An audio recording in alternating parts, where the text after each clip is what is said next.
This is the story Esarhaddon, King of Syria, written by Leo Tolstoy. The Assyrian king, Esarhaddon, had conquered the kingdom of King Lili, had destroyed and burnt the towns, taken all the inhabitants captive to his own country, slaughtered the warriors, beheaded some chieftains, and impaled or flayed others, and had confined King Lili himself in a cage. As he lay on his bed one night, King Esarhaddon was thinking how he should execute Lili, when suddenly he heard a rustling near his bed, and opening his eyes, saw an old man with a long grey beard and mild eyes. "You wish to execute Lili?" asked the old man. "Yes," answered the king, "but I cannot make up my mind how to do it." "But you are Lili," said the old man. "That's not true," replied the king. "Lili is Lili, and I am I." "You and Lili are one," said the old man. "You only imagine that you are not Lili, and that Lili is not you." "What do you mean by that?" said the king. "Here am I, lying on a soft bed. Around me are obedient men-slaves and women-slaves, and tomorrow I shall feast with my friends, as I did today, whereas Lili is sitting like a bird in a cage. And tomorrow he will be impaled, and with his tongue hanging out will struggle till he dies, and his body will be torn in pieces by dogs." "You cannot destroy his life," said the old man. "And how about the 14,000 warriors I killed, with whose bodies I built a mound?" said the king. "I am alive, but they are no longer exist. Does not that prove that I can destroy life?" "How do you know they no longer exist?" "Because I no longer see them. And above all, they were tormented, but I was not. It was ill for them, but well for me." "That also only seems so to you. You tortured yourself, but not them." "I do not understand," said the king. "Do you wish to understand?" "Yes, I do." "Then come here," said the old man, pointing to a large font full of water. The king rose and approached the font. "Strip and enter the font." Esarhaddon did as the old man bade him. "As soon as I begin to pour this water over you," said the old man, filling a pitcher with the water, "dip your head down." The old man tilted the pitcher over the king's head, and the king bent his head till it was under water. And as soon as King Esarhaddon was under the water, he felt that he was no longer Esarhaddon, but someone else. And, feeling himself to be that other man, he saw himself lying on a rich bed, beside a beautiful woman. He had never seen her before, but he knew she was his wife. The woman raised herself and said to him, "Dear husband Lili, you were wearied by yesterday's work, and have slept longer than usual, and I have guarded your rest, and have not roused you. But now the princes await you in the great hall. Dress, and go out to them." And Esarhaddon, understanding from these words that he was Lili, and not feeling at all surprised at this, but only wondering what he did not know it before, rose, dressed, and went into the great hall where the princes awaited him. The princes greeted Lili, their king, bowing to the ground, and then they rose, and at his word sat down before him. And the eldest of the princes began to speak, saying that it was impossible longer to endure the insults of the wicked King Esarhaddon, and that they must make war on him. But Lili disagreed, and gave orders that envoys shall be sent to remonstrate with King Esarhaddon, and he dismissed the princes from the audience.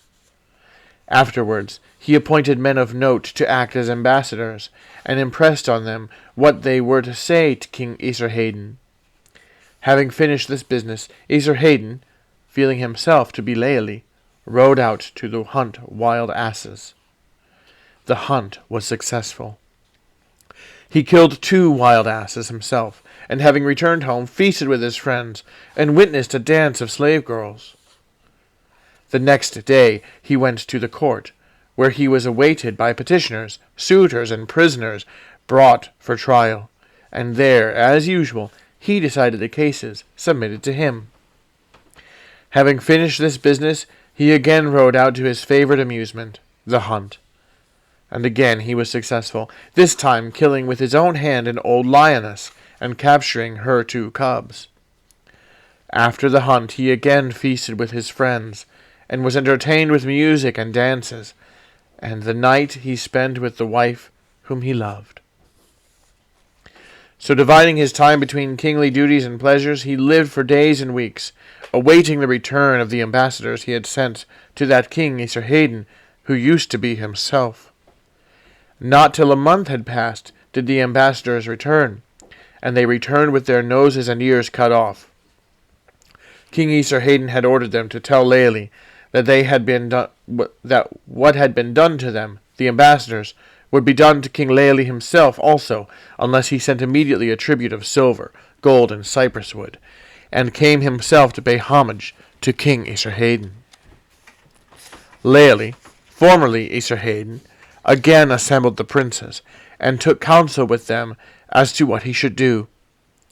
They all with one accord said that a war must be made against Esarhaddon, without waiting for him to attack them. The king agreed, and taking his place at the head of the army, started on the campaign. The campaign lasts 7 days. Each day for the king rose round the army to rouse the courage of his warriors. On the 8th day, his army met that of Esarhaddon in a broad valley through which a river flowed. Laeli's army fought bravely, but Laeli, formerly Esarhaddon, saw the enemy swarming down from the mountain like ants, overrunning the valley and overwhelming his army. And in his chariot he flung himself into the midst of the battle, hewing and felling the enemy. But the warriors of Laeli were but as hundreds, while those of Esarhaddon were as thousands, and Laeli felt himself wounded and taken prisoner. 9 days he journeyed with other captives, bound and guarded by the warriors of Esarhaddon. On the 10th day he reached Nineveh, and was placed in a cage. Laeli suffered not so much from hunger and from his wound as from shame and impotent rage. He felt how powerless he was to avenge himself on his enemy for all he was suffering. All he could do was to deprive his enemies of the pleasure of seeing his sufferings, and he firmly resolved to endure courageously, without a murmur, all they could do to him. For 20 days he sat in his cage, awaiting execution. He saw his relatives and friends led out to death. He heard the groans of those who were executed. Some had their hands and feet cut off, others were flayed alive, but he showed neither disquietude, nor pity, nor fear. He saw the wife he loved bound and led by 2 black eunuchs. He knew she was being taken as a slave to Esarhaddon. That too he bore without a murmur. But one of the guards placed to watch him said, "I pity you, Laeli. You were a king, but what are you now?" And hearing these words, Laeli remembered all he had lost. He clutched the bars of his cage, and wishing to kill himself, beat his head against them. But he had not the strength to do so, and groaning in despair, he fell upon the floor of his cage. At last, 2 executioners opened his cage door, and having strapped his arms tight behind him, led him to the place of execution, which was soaked with blood. Laeli saw a sharp stake dripping with blood, from which the corpse of one of his friends had just been torn, and he understood that this had been done, that the stake might serve for his own execution. They stripped Laeli of his clothes. He was startled at the leanness of his once strong, handsome body.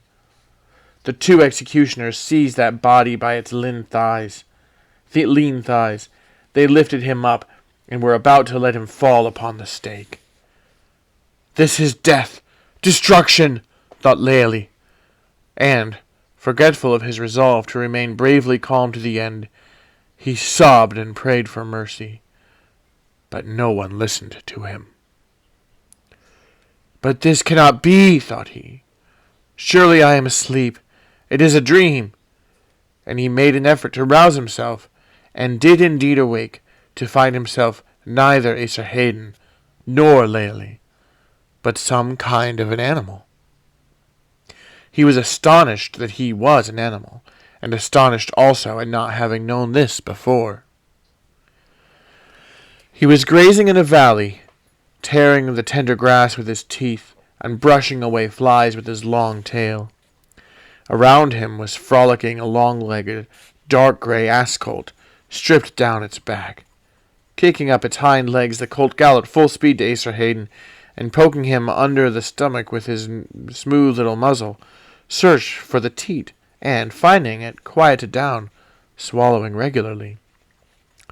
Esarhaddon understood that he was a she-ass, the colt's mother, and this neither surprised nor grieved him, but rather gave him pleasure. He experienced a glad feeling of simultaneous life in himself and in his offspring.